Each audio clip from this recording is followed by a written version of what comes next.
अगर तो आप लोग अभी वर्किंग कर रहे हैं और आप 5 मरले का घर परचेज़ करना चाह रहे हैं, चाहे वो बैरिया ऑर्चर्ड है चाहे बैरिया टाउन, तो इसमें कुछ ऐसे एरियाज़ हैं जो कि मैं चाहूँगा कि आप इनको लाजमी विजिट कर लें और आपका बजटेड हाउस इसमें बन सकता है अगर आपने बनाना है तो भी। और अगर आप ख़रीदने के लिए आ रहे हैं तो इन ब्लॉक्स के अंदर आपको रीज़नेबल प्राइस के ऊपर हाउस की ऑप्शन मिल जाती है।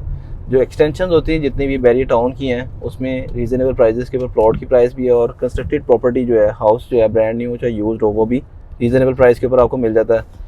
इसी तरह से बैरिया ऑर्चर्ड में भी वो ब्लॉक्स जो आगे वाले हैं जिनमें पोजेसन है और कंस्ट्रक्शन हो रही है, तो उन ब्लॉक में भी आपको रीज़नेबल प्राइस के ऊपर हाउस की ऑप्शन मिल जाती है।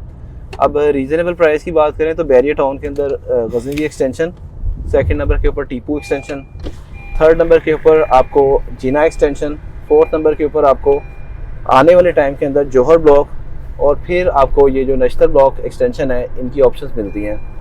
और यहाँ पे प्लॉट की प्राइस की बात करें तो 60 लाख से लेके तकरीबन 1 करोड़ 20 लाख तक की प्लॉट की ऑप्शन मिलती है। और कंस्ट्रक्शन के लिए जो आपके पास बजट होना चाहिए मिनिमम 1 करोड़ रुपया अगर आपके पास है, जिसमें आपका ग्रे स्ट्रक्चर के ऊपर 55 से 57 लाख रुपया लगता है, और बाकी के जो 45-43 लाख आपके पास बचते हैं उसमें आपने फिनिशिंग करनी है। फिनिशिंग पे डिपेंड करता है कि आपने फिनिशिंग किस लेवल की करनी है, और फिनिशिंग के लिए इस टाइम अराउंड कोई 43 लाख 45 लाख से लेके अराउंड कोई 70 लाख तक का बजट आपका लग जाता है। वो डिपेंड करता है कि आपने किस तरह की फिनिशिंग करनी है।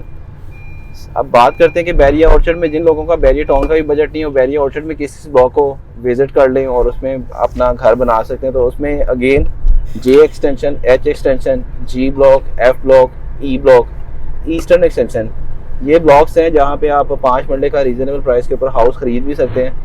और इसके बाद जो ऑर्चर्ड फेज़ 4 है जहाँ पे G5 ब्लॉक के अंदर प्राइवेटली कंस्ट्रक्टेड प्रॉपर्टीज़ हैं जिसमें 1 करोड़ 20-25 लाख रुपए का आपको 5 मरले का घर मिल जाता है। तो वो लोग जो वर्किंग कर रहे हैं वो इन एरियाज़ को लाजमी विज़िट करें, और अपनी कंस्ट्रक्शन करवाना चाह रहे हैं तो उसके लिए हमारी साइड से भी कंस्ट्रक्शन सर्विसेज दी जा रही हैं। और अगर आप खुद करना चाहते हैं तो उसके लिए हमारी तरफ से जो गाइडलाइंस आपको चाहिए वो हम लोग आपको इंशाल्लाह प्रोवाइड करेंगे।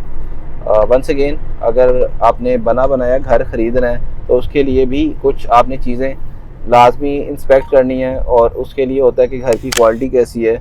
बहुत सारी चीज़ें आपने माइंड में रखते हुए चलना है कि उस घर के अंदर कितना वॉलपेपर का काम हुआ है। अगर एक्स्ट्रा वॉलपेपर, और वॉलपेपर को भी आपने जब जाना है विज़िट करना है तो अगर आप उसको फील करेंगे, अगर तो वॉल के ऊपर उसकी पेस्टिंग ठीक है तो मेरे ख्याल से आपको फील हो जाएगा कि वॉल की बैक एंड से ग्रिप ठीक है, उसमें कोई नमी वगैरह नहीं है। और अगर आपने बहुत ज़्यादा वॉलपेपर भरा हुआ, और आजकल जो पैनलिंग चल रही है बहुत सारे घरों के अंदर पैनलिंग होती है, यूज़ घर आपने ख़रीदते हुए इस चीज़ का ख़ास ख्याल रखना है कि पैनलिंग की वजह क्या है। अगर पूरा घर पैनलिंग हुआ हुआ है तो आपको इस चीज़ से खुद आइडिया हो जाएगा कि बैकएंड के ऊपर सीपेज का इशू है।